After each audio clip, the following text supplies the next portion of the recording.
헌종에게 선위받아 왕위에 오른 숙종은 어려서부터 문종의 총애를 받으며 장차 고려를 이끌 명군이 될 제목으로 인정을 받고 있었는데, 순종, 선종을 거치며 왕위 등극에도 한 발짝 가까워질 수 있었으나 뜬금없이 병약했던 헌종이 왕위에 오르며 잠시 숨을 돌릴 수밖에 없었습니다.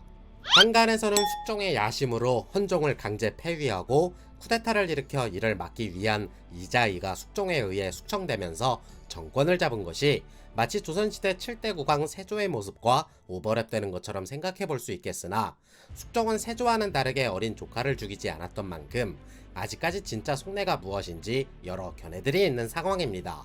더불어 고려사의 경우 왕의 기록은 조선왕조실록처럼 사관이 따로 기록을 하거나 왕이 보지 못하게 국법으로 막아둔 것이 아니기 때문에 현재 우리가 아는 당시의 진실에 대해서는 또 다른 진실이 감추어져 있을 것이라 추측해보는 정도입니다.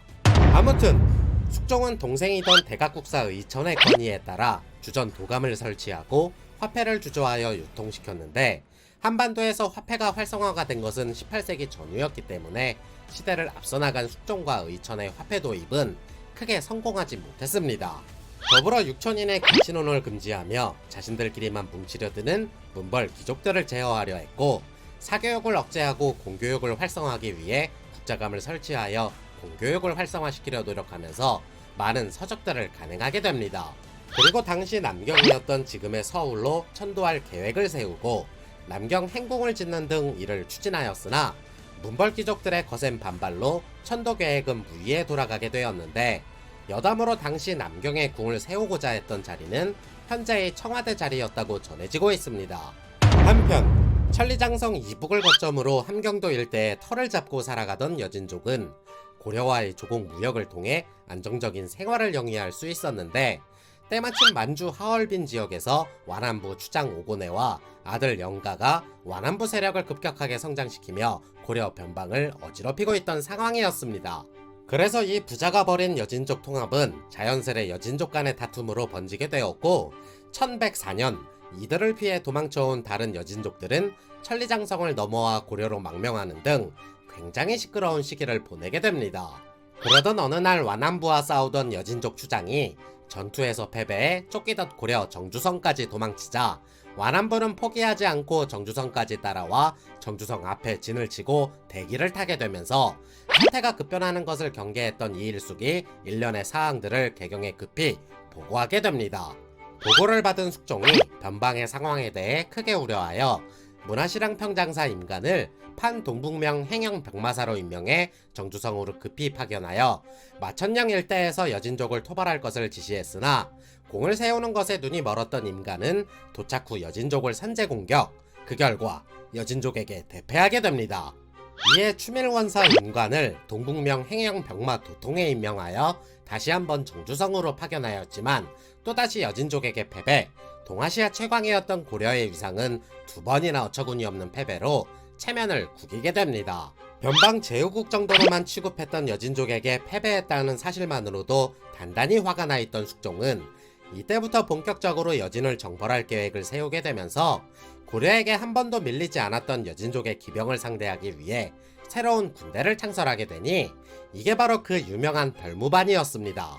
여기서 별무반에 대해 이야기를 잠시 짚고 넘어가자면, 당시 고려시대 문관직은 문반, 무관직은 무반이라 하여 두 관직을 합쳐 양반이라 불렀는데, 이후 이 양반은 조선시대 양반이라는 글자의 어원이 됩니다.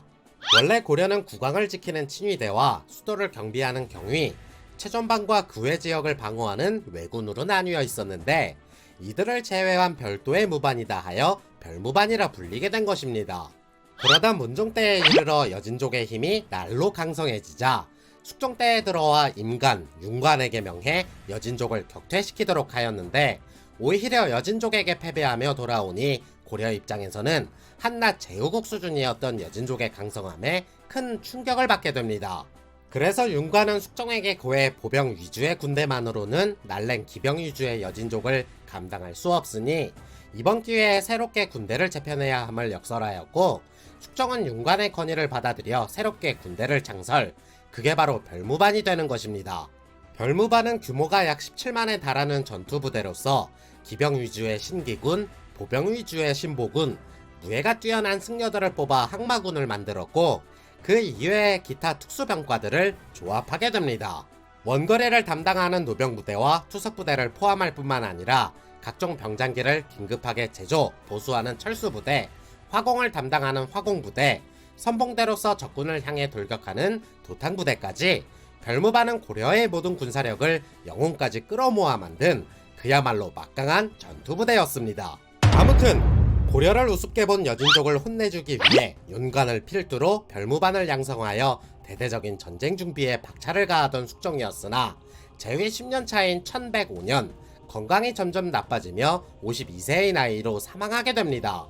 그리고 이러한 숙종의 유지를 이어받은 첫째 아들 왕후가 숙종의 뒤를 이어 왕위에 오르게 되니 이가 바로 고려 16대 국왕 예종이 됩니다.